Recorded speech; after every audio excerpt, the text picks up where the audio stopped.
네, 여러분 안녕하세요. 한 주간 평안하셨나요? 네. 여기에 모인 여러분들 정말 주님의 이름으로 축복하고 사랑합니다. 우리 옆 사람과 인사하겠습니다. 잘 오셨습니다. 환영합니다. 축복합니다. 평안하세요. 행복하세요. 우리 예수를 믿는, 주님을 구주로 믿는 우리에게 주님이 주시는 평안과 그리고 사랑이 가득 넘치기를 바랍니다. 우리 오늘도 이 금요 예배에서도 우리 각자의 다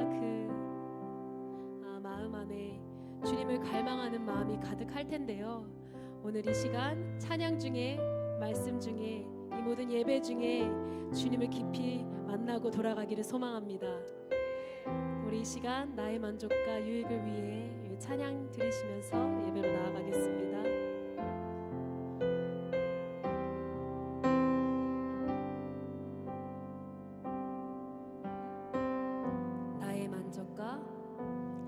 나의 만족과 유익을 위해 가지려 했던 세상 일들 이제 모두 다 해로 여기고 주님을 위해 다 버리네.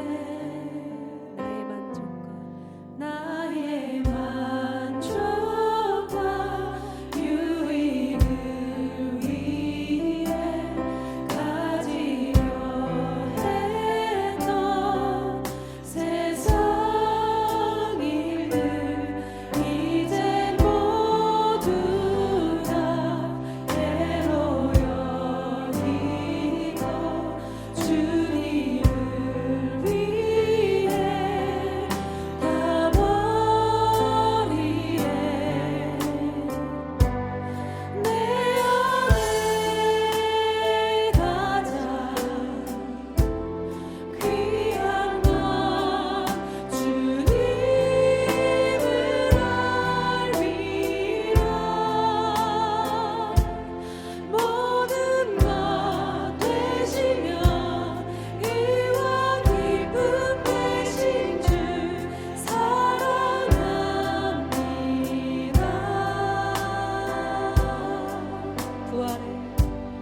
부활의 능력 체험하면서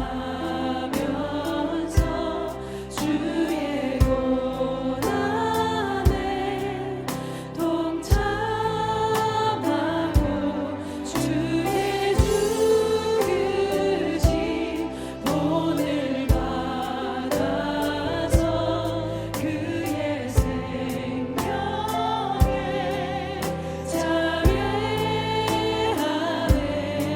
진심으로 고백합니다. 내 안에 가장 귀한 건 주님을 알미라. 모든 것 되시며 의와 기쁨 되신 주 사랑합니다. 내 안에 가장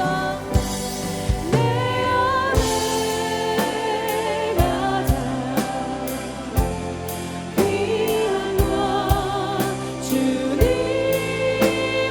알미라. 모든 것 되시며 의와 기쁨 되신 사랑합니다.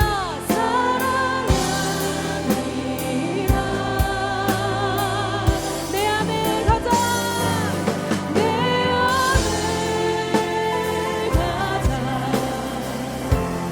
귀한 건 주님을 알미라. 모든 것 되시며 의와 기쁨 모든 것 되시며 모든 것 되시며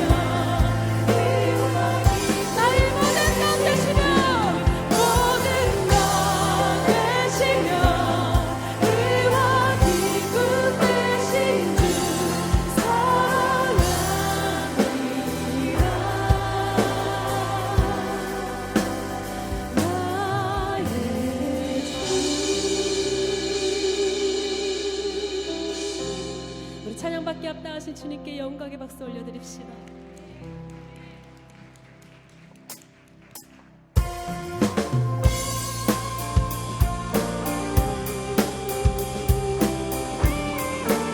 우리 생명 되시고 빛 되신 주님을 찬양하며 나아갑시다.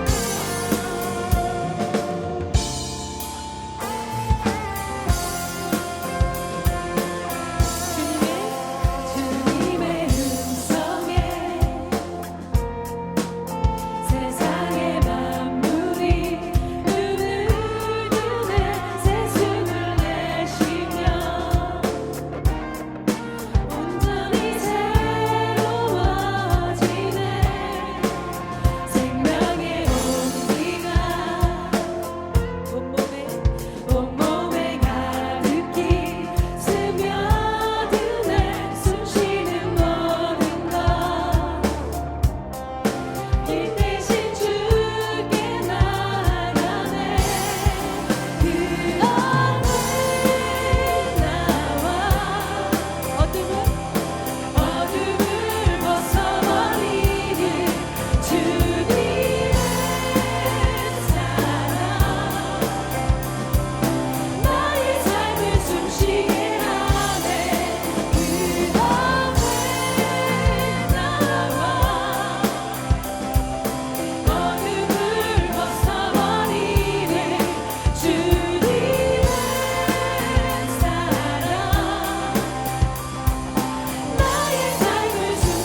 우리 결코 용기 잃지 맙시다.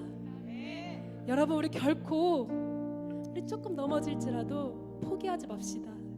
우리 다시 한번 일어나서 주 앞에 다시 한번 나아갑시다. 우리 하나님께서는 우리가 어떤 모습이든, 우리가 연약해도 우리가 나약해도 우리를 끝까지 사랑하십니다. 우리 아버지 되신 주님, 사랑의 하나님을 우리 다시 한번 찬양하며 나아갑시다.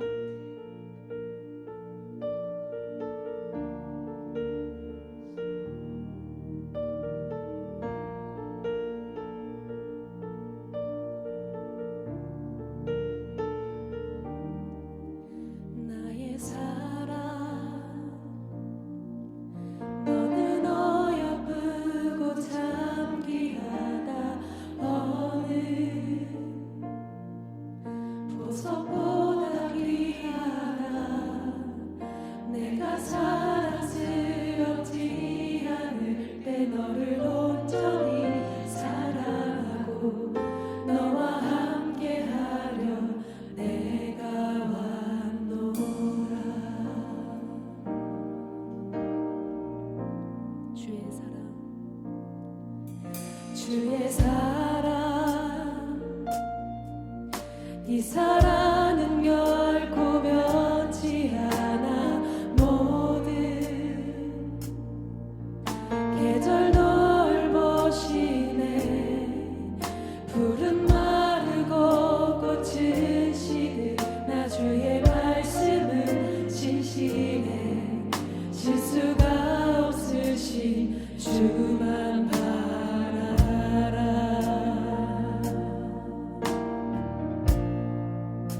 주님의 나라와 뜻이 나의 삶 속에 임하시며 주님 알기를 주만 보기를 소망해.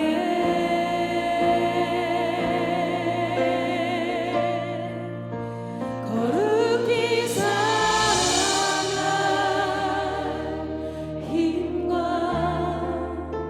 두려움 없는 믿음 주신 나의 하나님.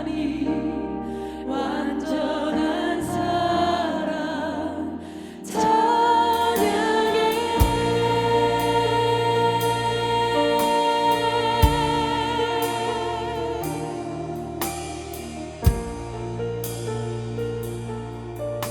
다시 한번 찬양합시다. 주의 사랑, 주의 사랑,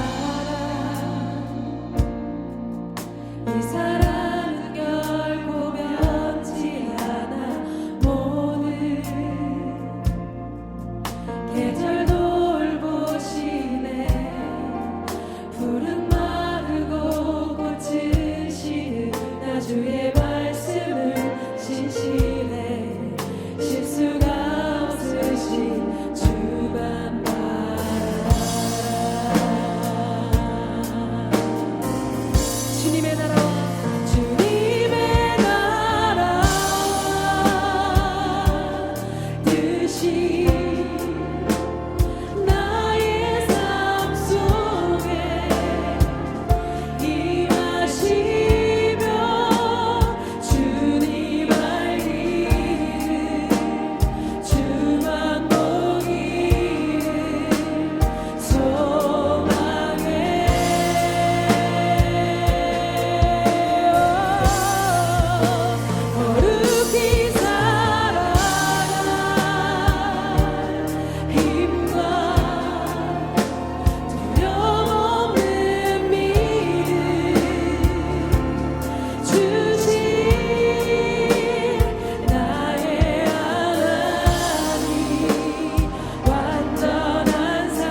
그렇습니다. 우리 앞에 거친 파도가 다가와도 우리 주님과 함께라면 두려울 것이 없음을 고백합니다. 우리 이 시간 주여 한번 부르짖고 예배를 위해서 기도하며 나아갑니다. 주여!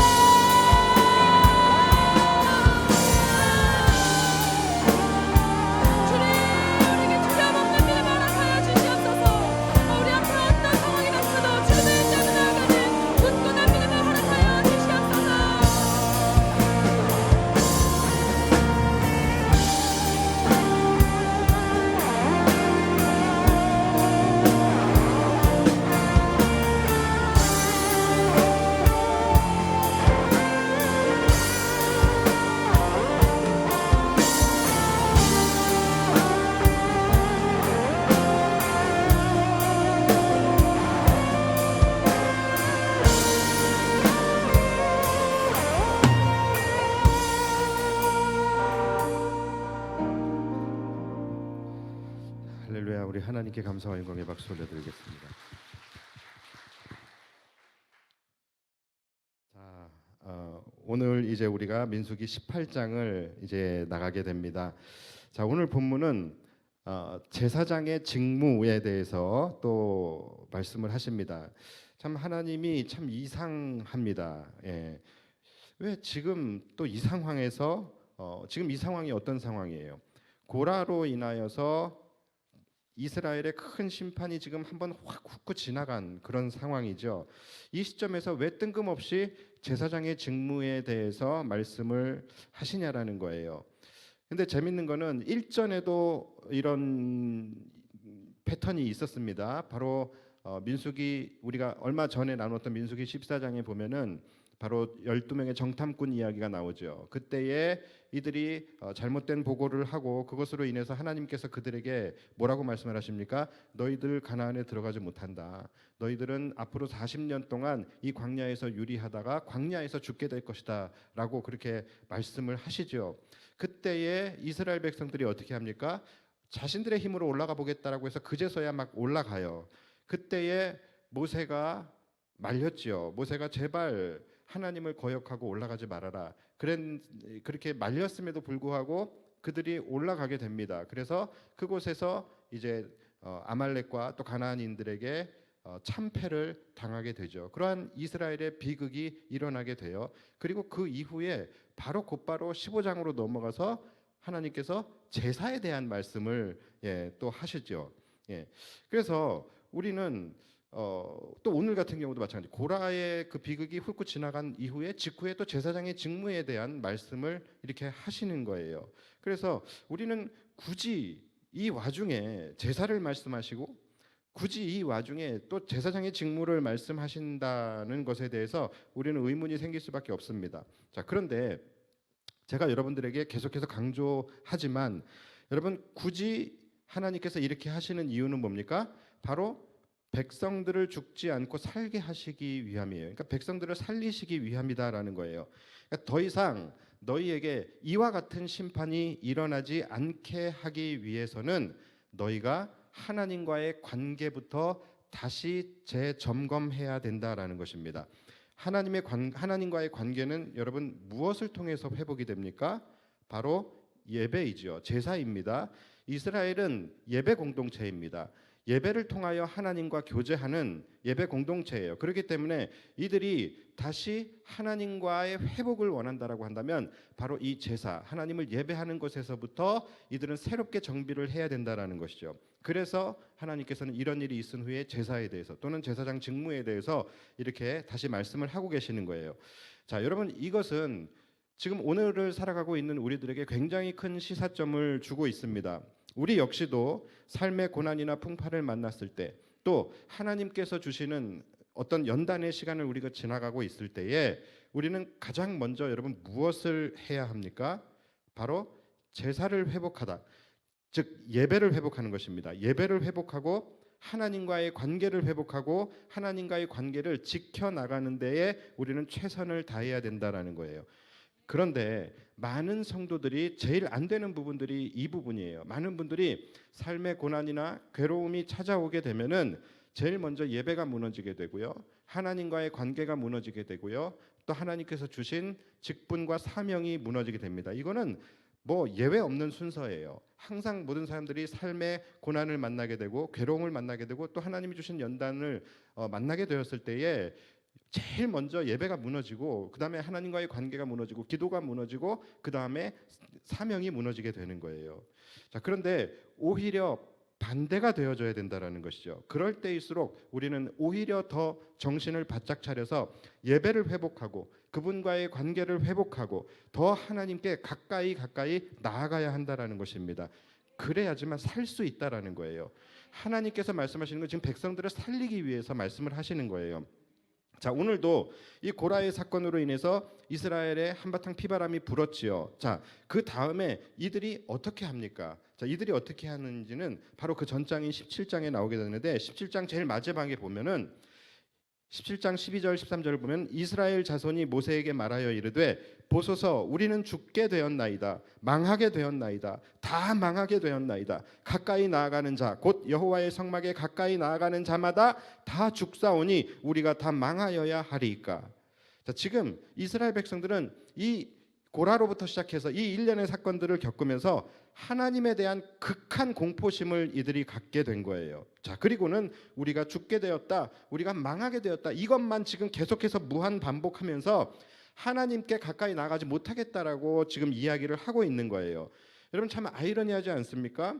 하나님께서는 지금 이들을 죽지 않게 하시기 위해서, 이들을 지키시기 위해서, 이들의 생명을 살리시기 위해서 지금 이런 일들을 행하고 계시는 건데 이들은 그것을 보면서 거꾸로 우리가 죽게 되었다, 우리가 망하게 되었다라고 얘기를 하는 거예요. 가까이 나아가는 자, 곧 여호와의 성막에 가까이 나아가는 자마다 다 죽사오니 우리가 다 망하여야 하리이까. 지금 이들이 이러고 있다라는 거예요.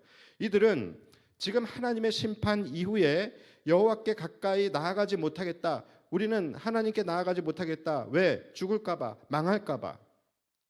지금 이러고 있는 거예요. 여러분 제가 좀 전에 말씀드렸지요. 심판이나 또는 환난이나 연단이나 자, 이 이후에 우리는 무엇에 집중해야 된다고요? 바로 하나님과의 관계에 집중해야 되는 것이죠. 하나님께 더욱더 가까이 나아가는 데 집중해야 된다는 거예요. 그런데 이들은 반대로 환난 이후에 하나님이 두려워 하나님께 나아가지 못하고 있다라는 것입니다. 우리가 죽게 되었다, 우리가 망하게 되었다. 여러분 우리도 살면서 간혹 하나님을 두렵게 느껴지게 되는 일들을 우리는 간혹 만납니다. 그런데 우리가 하나님을 두려워하는 것은 저는 반드시 필요하다라고 생각합니다. 왜냐하면 하나님을 두려워하는 것이 곧 하나님을 경외함이기 때문이겠죠. 자, 그런데 자, 이 하나님을 경외하는, 하나님을 두려워하는 것 자체는 물론 우리에게 굉장히 필요하고 굉장히 중요한 것인데 문제는 그 다음이에요. 그 다음 하나님이 두렵기 때문에 우리가 하나님으로부터 멀어지느냐 아니면 하나님이 두려워서 우리는 더 하나님을 의지하며 하나님께로 가까이 나아가느냐. 자, 여기서 바로 축복과 저주가 나뉘어지게 된다라는 것입니다. 예를 들어서 여러분들의 자녀가 여러분들에게 굉장히 큰 심한 잘못을 했습니다. 자, 그랬을 때에 여러분들이 부모로서 내가 아버지로서 아버지의 그 엄격함을 우리 아이에게 보여줘야 되겠다. 그래서 이들이 옳은 길로 갈 수 있도록 내가 안내를 해야 되겠다. 그래서 오늘은 내가 얘에게 매를 들어야지. 그래서 사랑의 매로 회초리를 한 대 때렸어요. 자, 그런데 이 자녀가 한 대 맞고 나서 아버지가 너무 무서운 거예요. 아버지가 너무 무서워요. 자, 그럴 수 있습니다. 그러면 그 다음이 중요한 거예요. 그 다음이 중요한 건데 자녀가 만약에 그 이후로 아버지가 무서워서 슬슬 도망 다녀요. 그리고 또 아버지랑 계속 거리를 두면서 계속해서 멀어지려고 해요. 가까이 가면 또 맞을 것 같아요. 자, 그래서 이 아버지의 사랑을 아버지의 폭력으로 오해를 하는 거죠. 자, 여러분 이런 자녀를 어떻게 생각하십니까? 그래도 사랑스러우시겠습니까? 더 괘씸하지 않겠어요? 반면에 또 한 자녀는 아버지를 무서워하는 것은 똑같아요. 자, 그런데 이 자녀는 그 아버지의 엄격함이 아버지의 사랑이라는 것을 알고 더 아버지의 실망이 되지 않기 위해서 노력을 합니다. 그리고 더 아버지와의 관계가 나빠지지 않게 하기 위해서 더 아버지께 가까이 나아가는 자녀가 있어요. 여러분 그럼 어떨까요? 누가 더 사랑스러울까요? 물론 엄하게 대하긴 했지만 그것으로 인해서 더 자녀를 사랑하게 되지 않을까요? 여러분들은 어떤 자녀가 더 사랑스러우시겠어요? 제가 우리 강아지 나무, 우리 나무가 있는데 우리 나무에게 제가 이제 나무가 뭘 잘못을 했을 때 제가 나무 이리 와 그러잖아요. 그러면은 쏜살같이 와가지고서 제 다리 사이로 쏙 들어옵니다. 그러면 얼마나 이쁜지 몰라요. 그러면 더 이상 혼을 낼 수가 없는 거예요. 그렇죠? 근데 만약에 반대로 나무 너 이리 와 그랬는데 쏜살같이 도망을 가요. 그러면 어떻게 하겠어요? 너 잡히면 죽는다. 너 지금 잘 생각해야 돼. 지금 하나님께서 말씀하시는 것이 여러분 그거예요. 지금 너 실수하지 마. 너 지금 생각 잘해야 돼. 지금 이 상황에서 네가 어떻게 해야 할지 너 생각 잘해야 된다라는 것을 말씀하고 계시는 것입니다. 근데 제가 아무리 생각해도 이 나무라는 이름은 잘못 지은 것 같아요. 이게 이 목사가 키우는 그 개 이름으로 나무는 안 좋은 것 같아요. 자꾸 나무 아미타불이 생각이 나요. 나무 아비가 난데 나무 아비가 목사인데 나무 아비가 자꾸 타불 이렇게 하니까 이게 계속 영적으로 자꾸 막 그런 것 같아요. 내년쯤에 독립할 때쯤 돼서 머리를 깎여서 절로 보낼까 생각 중입니다.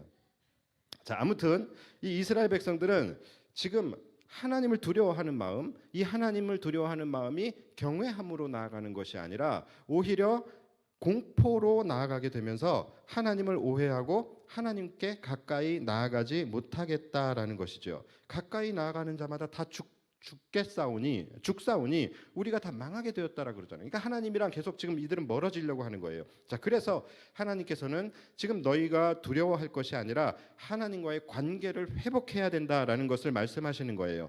하나님과의 관계 회복은 근데 무엇을 통해서 하는 것입니까? 바로 예배지요. 그래서 심판 이후에 제사를 말씀하시는 거예요. 그리고 심판 이후에 제사장의 직무를 다시 한번 말씀해 주시는 것입니다.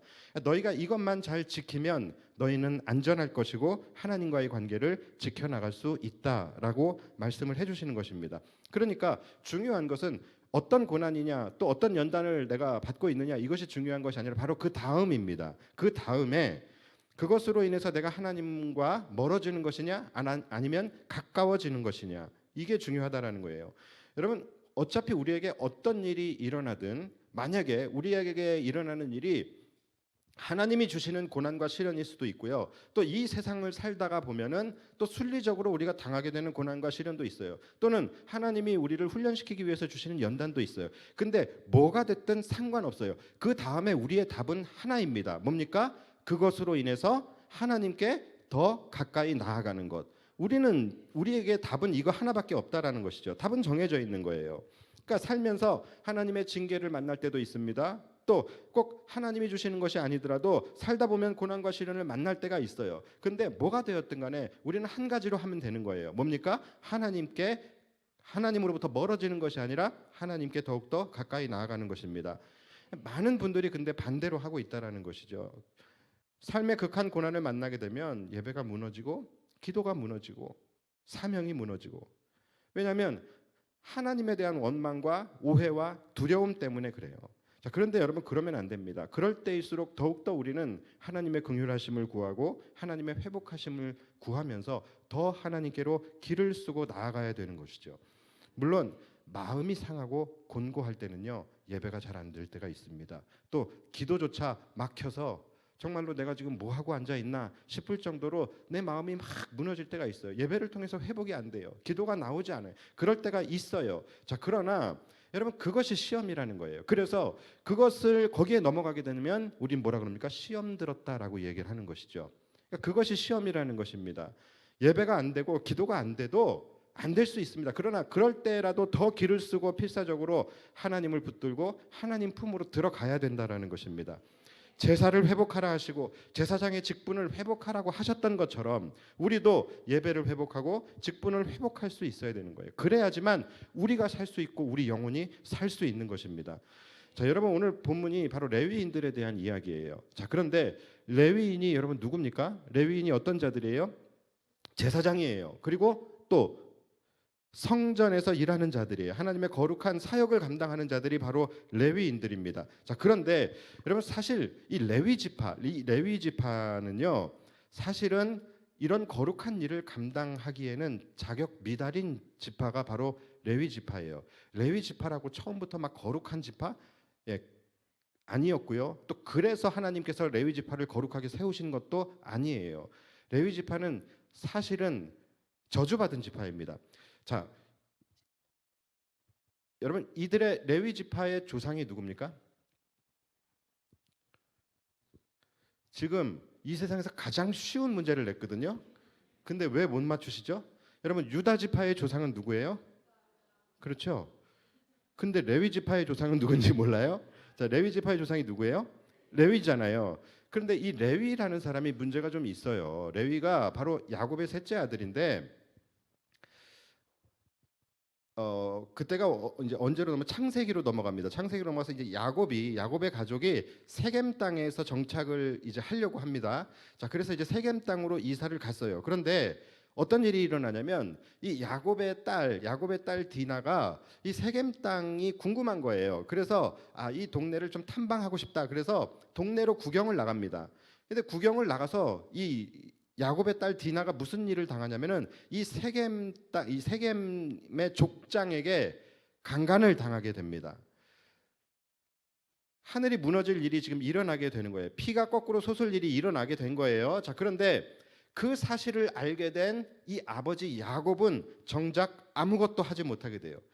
왜냐하면 그들은 이 세겜 땅에 온 객이에요. 객이었기 때문에 족장과 대적할 수가 없었던 것이죠.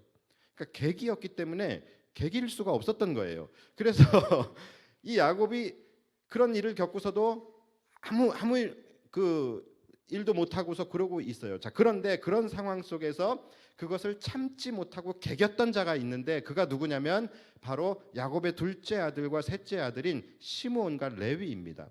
이게 디나의 오빠들이죠. 자, 이 두 사람이 뭘 하냐면은 세겜 땅에 내려가 가지고 이제 세겜 족장을 만나서 이제 이렇게 이야기를 합니다. 당신이 우리 그 동생을 욕보였으니까 그 결혼을 해야 되지 않겠습니까? 그런데 우리는 우리 유대인들은 할례 받지 않은 족속과는 통혼하지 않습니다. 그러니까 우리 디나를 데려가고 싶으면 다 할례를 하셔야 됩니다.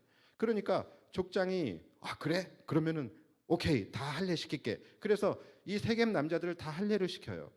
그러니까 동시에 할례를 받고 동시에 누워 있게 된 거예요. 자, 그때에 바로 이 시므온과 레위가 칼을 들고 가가지고서 그 남자들을 싹 다 죽여버립니다. 그러니까 이 지금 엄청난 살육이 벌어지게 된 거예요. 그리고 그 중심에는 누가 있었어요? 레위가 있었어요. 그러니까 야곱이 뒤늦게 이 사실을 알게 되고 엄청난 충격과 공포와 근심에 휩싸이게 됩니다. 야, 이제 우리가 죽게 되는 것은 이제 시간 문제다. 이거 어찌할꼬 하면서 엄청나게 그가 근심을 하게 됩니다.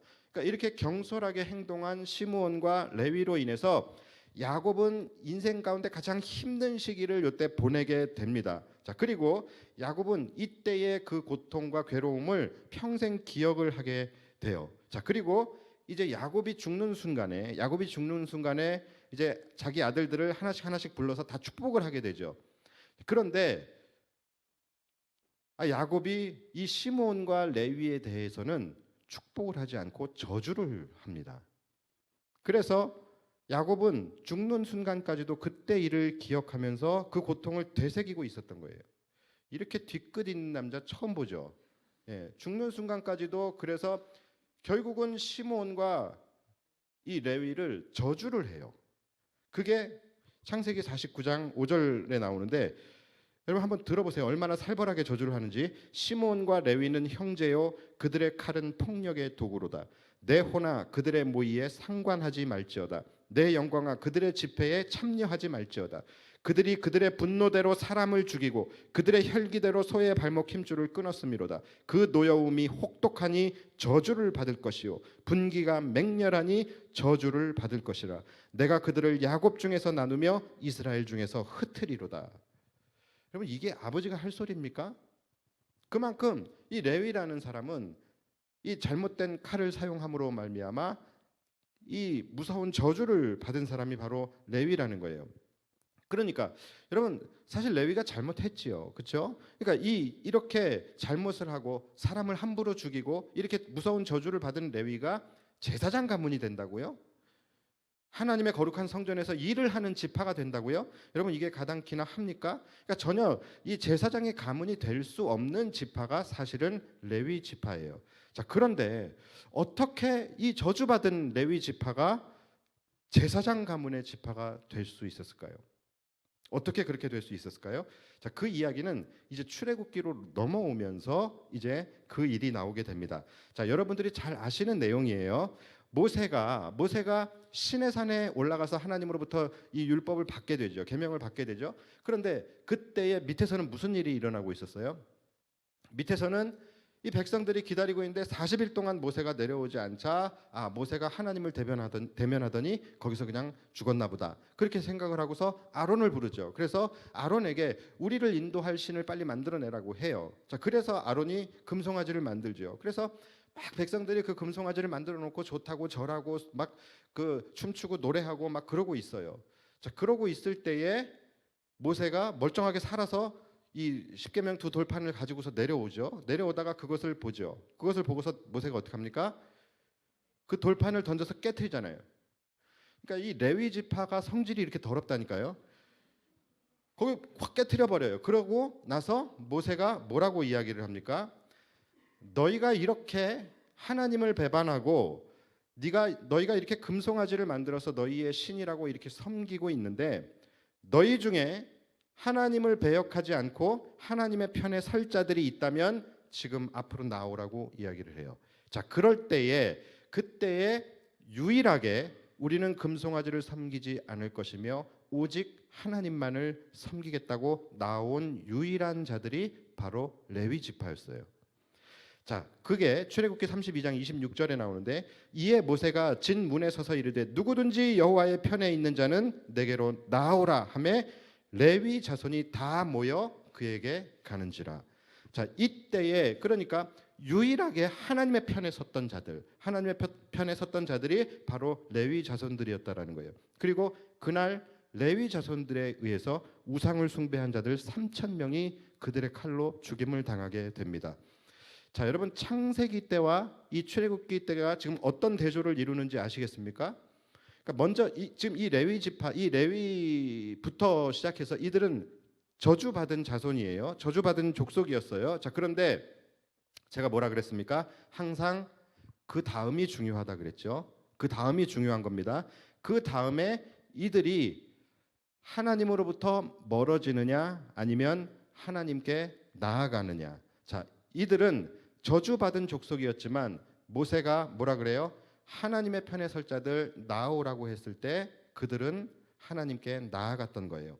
그래서 바로 그 일로 인해서 하나님은 그들의 저주를 물리시고 레위 족속에게 엄청난 축복을 내리십니다. 그래서 그들을 특별히 하나님께서 택하셔서 구별하시는 족속으로 바꾸어 주시게 되고 그들을 저주의 족속에서 거룩한 족속으로 하나님께서 바꾸어 주시게 되는 거예요. 그래서 이 창세기에서 레위의 칼은 이 창세기에서 이 레위가 들었던 칼은 뭐였어요? 야곱이 뭐라고 저주했습니까? 그들의 칼은 폭력의 도구로다. 그랬죠. 그러니까 그 창세기에서는 이 레위의 칼이 폭력의 도구였습니다. 자, 그런데 출애굽기에 와서 뭐예요? 하나님의 거룩함을 지키는 거룩함의 칼로 바뀌어지게 된 거예요. 자, 그리고 출애굽기에서 끝나는 게 아니라 거기서 하나님께서 그들을 택하시게 되고 그들을 거룩한 족속으로 바꾸어 주시면서 레위기에 가서 그들은 이제 제사장의 칼이 됩니다. 그래서 제사장의 칼이 돼서 그들은 제물을 하나님께 올려드림으로 백성들의 죄를 속죄하고 또 하나님께 제사하고 예배를 드리며 하나님을 섬기는 칼로 바뀌어지게 되는 거예요. 그러니까 레위의 칼이 창세기에서 달라지고 창세기에서는 폭력의 도구였다가 또 출애굽기에서는 뭡니까? 거룩한 칼이 되었다가 이제 레위기에 와서는 뭡니까? 제사장의 칼이 되는 것이죠. 이렇게 바뀌어지게 되었다라는 거예요. 그리고 그 중심에는 뭐가 있었습니까? 이 레위 족속들의 하나님 앞에 나아감, 이것이 있었다라는 것이죠. 여러분, 우리의 삶이 하나님의 진노와 또는 하나님의 연단 가운데 있을 수도 있고 또 하나님께서 우리에게 주시는 고난과 시련 가운데 있을 수가 있습니다. 또한 우리가 또 하나님 앞에서 우리가 늘 범죄하고 우리의 눈이, 우리의 말이, 우리의 행동이, 또 우리의 생각이, 또 우리의 모든 그런 삶의 모습들이 죄악 가운데 거하며 폭력의 도구로 사용되어지는 그런 인생이었을 수도 있습니다. 그런데 여러분 괜찮아요. 괜찮지는 않고 그냥 어쩔 수 없는 거예요. 이미 지나간 일이에요. 자, 그런데 그렇다면 그 뭐가 중요한 거예요? 항상 중요한 것은 그 다음이라는 거예요. 그 다음에 내가 하나님과 멀어지느냐 아니면 하나님께 가까이 나아가느냐. 만약 우리가 레위 족속들처럼 저주받은 족속임에도 불구하고 우리가 하나님 앞에 나아가고 하나님의 편에 서는 것을 우리가 결단하며 나아가게 된다라고 한다면 우리의 모든 죄와 그 사망의 저주가 끊어지게 된다라는 것이죠. 하나님께서 그걸 끊어주시는 거예요. 그리고 이제 하나님께서 우리의 인생을 이제 하나님의 그 거룩함을 지켜내고 하나님의 거룩함을 이루어내는 거룩의 도구로 바꾸어 주시게 된다라는 것이죠. 그리고 더 나아가서 뭡니까? 이제 거룩한 나라, 왕 같은 제사장이 되어서 이제 하나님을 예배하는 거룩한 예배의 도구로 우리를 사용하시게 된다라는 것이죠. 그러니까 여러분 이 창세기의 살인자 레위, 이 살인자 레위가 출애굽기를 거쳐서 민수기의 제사장이 되기까지의 그 과정, 그 모든 과정이 바로 우리가 구원에 이르게 되어지는 그 구속사의 과정인 것입니다. 우리가 사실은 그렇잖아요. 우리가 죄인이고 또 저주받아 마땅한 우리들이었죠. 아니죠. 우리는 이미 저주가 선언된 자들이에요. 이미 저주가 선언된 우리들이었지만 우리가 그리스도의 보혈을 의지하면서 우리가 주님 앞으로 나아갈 때에 하나님께서 우리를 택하셔 주시는 것이죠. 택하신 족속으로 삼아 주시는 것이죠. 더 나아가서 뭡니까? 우리를 거룩한 나라로 삼아 주시고 더 나아가서 우리를 왕 같은 제사장으로 삼아 주시는 그 놀라운 은혜의 구원의 역사가 바로 우리의 구원의 이야기다라는 것이죠. 그래서 여러분 레위와 같았던 우리가 오늘날은 우리 모두는 다 왕 같은 제사장이 되어져 있는 것입니다. 그러니까 자격 없는 우리들, 저주받아 마땅한 우리들이지만 하나님의 편에 설 자들은 앞으로 나아오라라는 그 말씀에 우리가 하나님을 나의 주인으로 예수 그리스도를 나의 구원자로 고백하며 나아갈 때에 하나님께서는 우리를 거룩한 족속이 되게 하여 주시고 거룩한 나라가 되게 하시며 왕 같은 제사장이 되게 하여 주시는 것입니다. 그래서 여러분 이것은 하나님께서 우리에게 주시는 선물인 거예요. 그래서 오늘 본문 6절에 보시면 자, 보라, 내가 이스라엘 자손 중에서 너희의 형제 레위인을 택하여 내게 돌리고 택하여 주셨다라는 것이죠. 그 다음에 너희에게 선물로 주어 회막의 일을 하게 하였나니. 자, 이것이 뭐라고요? 하나님의 선물이라고 분명하게 말씀을 하고 계시는 거예요. 그리고 7절, 너와 내 아들들은 제단과 휘장 안의 모든 일에 대하여 제사장의 직분을 지켜 섬기라. 내가 제사장의 직분을 너희에게 어떻게 했다고요? 선물로 주었은즉 거기 가까이 하는 외에는 죽임을 당할지니라. 자, 그러니까 이 제사장의 직분은요, 레위인들이 결코 자격이 있거나 그들이 거룩하거나 그들이 경건해서가 아니라 바로 하나님의 선물이라는 거예요. 자, 그렇다면 우리 모두가 제사장이에요. 우리 모두가 왕 같은 제사장인데 여러분에게 주어진 이 제사장의 직분과 또 이 제사장의 사명, 이것이 여러분 선물이라고 생각을 해보신 적이 있으십니까? 하나님의 선물이라고 생각을 해보신 적이 있으세요? 다들 이 사명이라고 하면은 부담으로 여기고 또 우리가 지고 가야 할 십자가라고 여기고 또 우리가 또 해내야 할 숙제라고 그렇게 여기면 사는 그런 성도들이 훨씬 더 많은 것 같아요. 그런데 정말로 이것이 은혜이고 선물이라는 것입니다. 우리의 사명조차도 하나님이 주시는 선물이라는 거예요. 근데 이런 생각 많이 안 하실 거예요. 근데 여러분 선물은요, 선물의 가치를 아는 자만이 그 선물을 온전하게 누릴 수 있는 것입니다.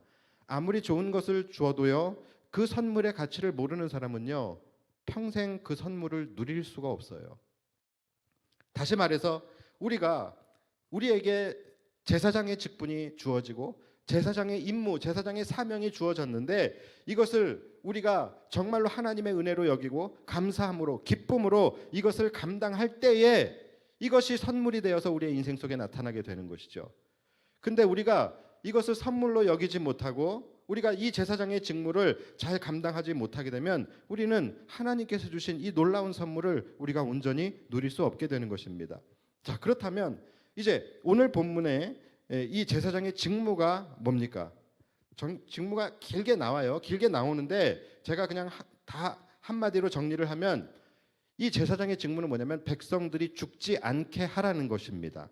백성들이 죽지 않게 하라는 거예요. 즉 백성들의 죄를 담당해야 된다라는 것입니다. 그러니까 레위인들은요, 일반 백성들이 성전 가까이 나오지 못하도록, 그래서 성전을 범하지 못하도록, 성전을 범해서 그들이 죽지 않게 되도록 백성들을 잘 지도하고 케어하면서 경계하라는 것이 바로 이 레위인들의 직무였습니다. 자, 그리고 제사장의 직무는 뭐냐면 이 레위인들이 또 성전을 범해서 죽지 않도록 그들의 죄를 담당하는 것이 또 바로 제사장들의 직무였다라는 것이죠. 자, 그렇다라고 한다면 여러분, 이것이 바로 지금 오늘날을 살아가고 있는 우리들의 사명이다라는 것이죠. 이 제사장의 직무, 레위인의 직무가 뭐라고요? 백성들이 죽지 않도록 하는 거예요. 그것이 제사장의 직무입니다. 이 땅에 많은 백성들이, 이 땅에 많은 사람들이 그들의 죄로 인하여 영원한 멸망으로 나아가지 않도록 그들을 복음으로 잘 인도하는 것, 여러분, 이것이 바로 제사장 된 우리들의 직무인 것입니다. 그것이 우리 성도들의 임무인 거예요. 또 목회자들은 성도들이 죄로 인하여 영원한 멸망에 나아가지 않도록 그들을 말씀으로 잘 양육하고 인도하는 것, 이것이 또 목회자들의 직무인 것입니다. 그래서 베드로전서 2장 9절을 보시면 너희는 택하신 족속이요 왕같은 제사장들이요 거룩한 나라요 그의 소유가 된 백성이니, 우리들은 보통 딱 여기까지만 읽어요. 여기까지만 들어요. 왜냐하면 여기까지가 좋거든요. 그래서 우리는 택하신 족속이고 거룩한 나라고 하나님의 이 백성이고 왕같은 제사장이야. 딱 여기까지만 하죠. 근데 사실은 더 중요한 것은 그 다음이거든요. 백성이니 이는 너희를 어두운 데서 불러내어 그의 기이한 빛에 들어가게 하신 이의 아름다운 덕을 선포하게 하려 하심이라. 이것이 우리의 직무라는 거예요. 하나님께서 우리를 택하셨고 우리를 거룩한 나라, 하나님의 백성 삼아주셨고 왕같은 제사장으로 임명해 주셨는데, 이것을 우리를 거룩한 왕같은 제사장으로 임명해 주신 이유가 뭐라고요? 우리에게 구원의 선물을 허락하신 그 하나님의 아름다운 덕을 많은 사람들에게 전하고 선포하기 위함이다라는 것이죠. 그러니까 이것이 우리의 직무이고 이것이 우리의 사명이다라는 것입니다. 그래서 여러분, 우리의 직무는 뭡니까? 결국은 복음 전파인 거예요. 우리가 왕같은 제사장들이라고 한다면 그 복음 전파를 위해 우리를 제사장으로 삼아주셨다라는 것입니다. 그렇기 때문에 여러분, 이 일은 오직 누구만이 할 수 있는 것입니까? 바로 선택받은 레위인, 왕같은 제사장들만이 할 수 있는 거예요. 즉 바로 저와 여러분들이에요. 구원받은 성도들만이 할 수 있는 거라는 거예요.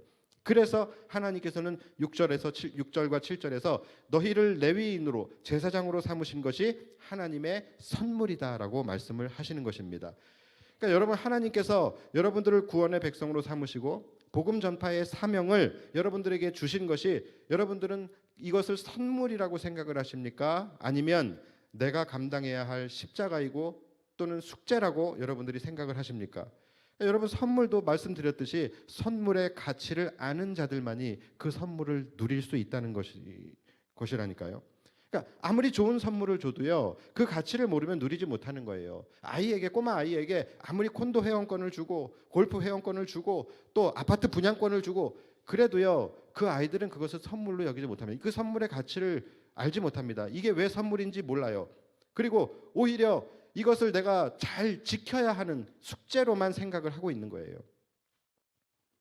여러분, 우리를 구원의 백성으로 삼으시고 우리에게 복음 전파의 사명을 주셨다는 것은 분명한 하나님의 놀라운 선물임을 믿으시기 바랍니다. 지금은 우리가 그 가치를 모를 수 있어요. 그게 얼마나 우리에게 귀한 선물인지, 또 하나님의 얼마나 놀라운 은혜인지, 이것을 우리는 그 가치를 지금은 알지 못해요. 그래서 이 은혜를 온전히 누리지 못할 수도 있지만 나중에는 알게 됩니다. 나중에는 이 선물이 얼마나 귀한 선물이고 우리에게 얼마나 큰 상급으로 돌아오게 되는 것인지를 나중에는 알게 된다는 것이죠.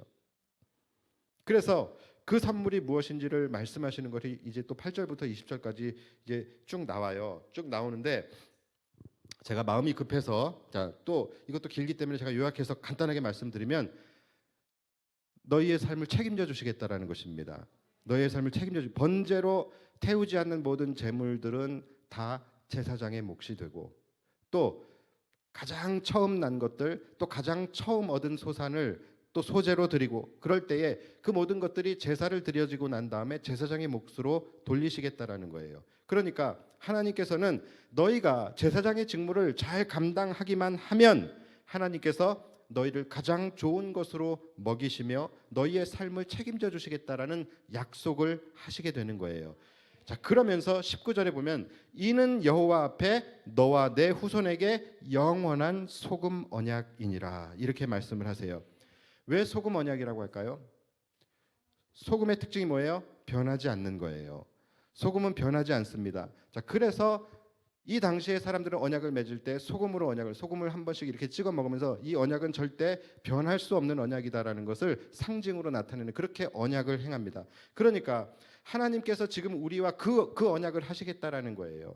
그러니까 하나님께서 이 언약을 얼마나 중요하게 생각하시고 또 우리로 하여금 얼마나 그것을 알게 하시고 믿게 하시고 싶으셨으면 우리의 눈높이까지 내려오셔서 이 소금 언약으로 하나님께서 우리와 언약을 맺으시겠어요.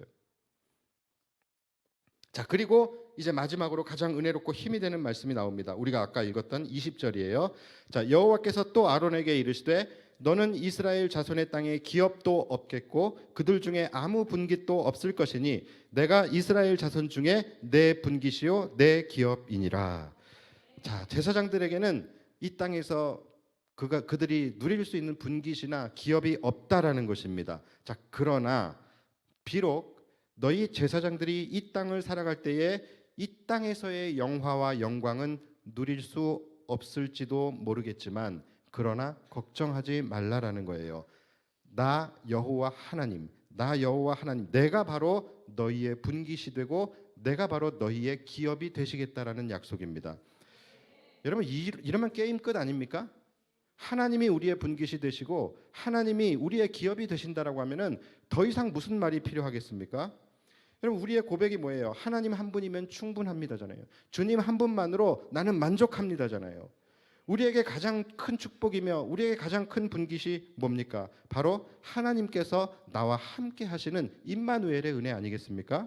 그러니까 여러분, 하나님이 함께 하시면 우리는 두려울 게 없는 거예요. 이 세상의 돈과 명예, 권력 이런 거, 여러분, 이런 것과 비교할 수 없이 좋은 것이 바로 임마누엘의 은혜입니다. 하나님이 우리와 함께 하시면 늘 형통한 삶이 펼쳐지게 되는 거예요. 하나님이 우리와 함께 하시면 전쟁도 능히 이길 수 있게 되는 것입니다. 하나님이 우리와 함께 하시면 늘 우리는 평안한 삶을 살아갈 수 있게 되는 거예요. 이제 말씀을 여러분 정리하겠습니다. 여러분들은 어떤 분깃을 원하십니까? 이 땅의 돈과 명예, 이러한 것들이 여러분들의 분깃과 또 여러분들의 기업이 되기를 원하십니까?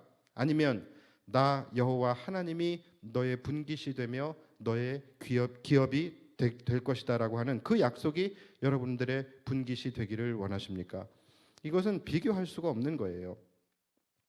아무쪼록 여러분들에게 맡겨진 그 제사장의 직무, 우리는 왕 같은 제사장들이거든요. 이 제사장의 직무를 여러분들이 잘 수행하셔서 여호와 하나님이 여러분들의 분깃이 되시고 여호와 하나님이 여러분들의 기업이 되시는 진짜 축복의 삶이 여러분들의 인생 가운데 펼쳐지게 되시기를 바라고, 또 하나님께서 부어주시는 진짜 선물을 여러분들이 함께 누리면서 우리 모두가 함께 그 축복의 선물을 향하여 열심히 복음을 전파하며 나아가는 우리 모두가 되기를 주님의 이름으로 축원합니다. 자, 말씀을 정리한다라고 했을 때 이미 찬양팀들이 준비하시기로 해놓고서 왜 안 하시는지 모르겠네요. 자, 찬양팀 나오시고요. 우리 이 시간에 함께 찬양할 때에 하나님 앞에서 우리의 마음을 좀 확정하며 나아가기를 원합니다. 모든 상황 속에서 우리가 어떠한 상황을 만나도 그것으로 인하여 주님과 멀어지는 것이 아니라 그것으로 인하여 오히려 주님께 더욱더 가까이 나아가게 되는 삶을 살아가겠습니다. 주님만이 나의 분깃이 되시고 주님만이 나의 기업이 되십니다. 오직 하나님의 나라를 위하여 부름받은 왕같은 제사장으로서의 그 거룩한 사명을 우리가 감당하기로 우리의 마음을 확정하며 우리가 그것을 찬양으로 고백하며 나아가는 시간이 되었으면 좋겠습니다. 우리 함께 찬양하며 나갑시다. 모든 상황 속에서 모든 상황 속에서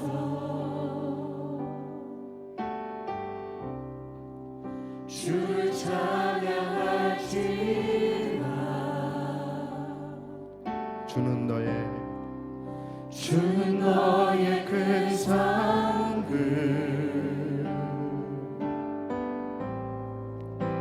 큰 도움이시라.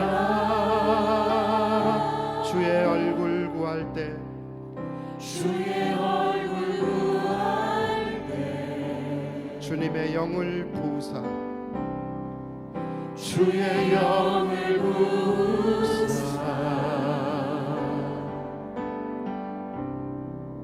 그 신사랑 안에서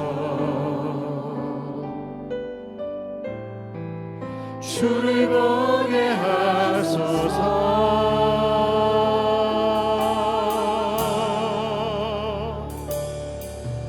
내 영혼이 확정되고 확정되어 싸우니 믿음의 눈 들어 주를 바라봅니다. 내 영혼이 확정되고 확정되어 싸우니 믿음의 눈 들어 주를 바라. 우리 다시 한번 내 영혼이 확정되고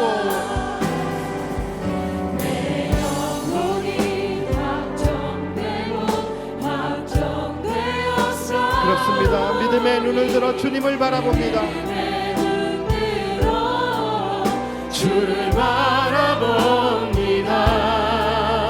내 영혼이 확정되고 확정되어 싸우니 믿음의 눈 들어 주를 바라봅니다. 우리 찬양 다시 합시다. 모든 상황 속에서 주님께로 나아가겠습니다. 모든 상황 속에서 주님을 찬양합니다. 주를 찬양합니다.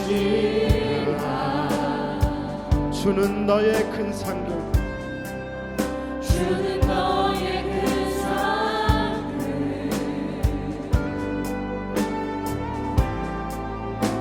큰 도움이시라.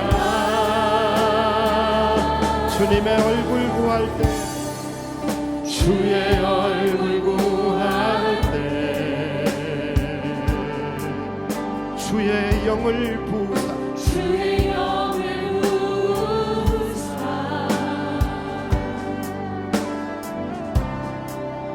그 신사랑 안에서 주님을 보게 하소서. 주를 보게 하소서.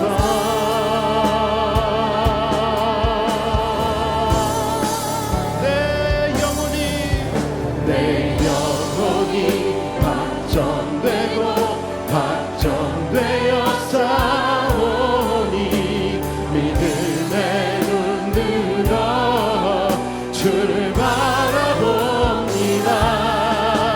내 영혼이 확정되고 확정되어 싸우니 믿음의 눈 들어 주를 바라봅니다.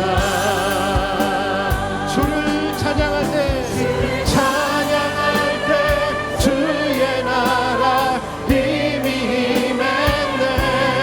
주의 영원한 나라 주 보게 하소서.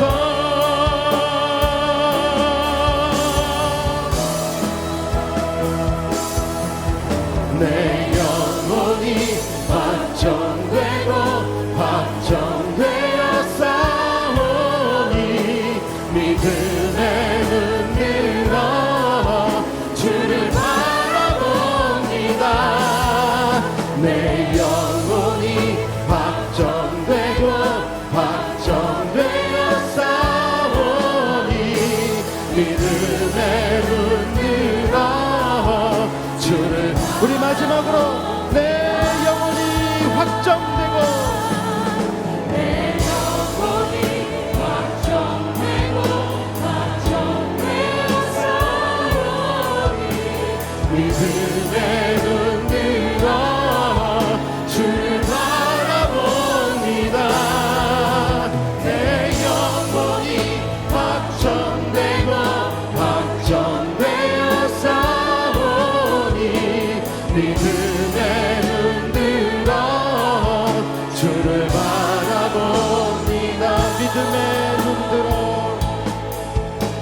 믿음의 눈으로 주를 바라봅니다.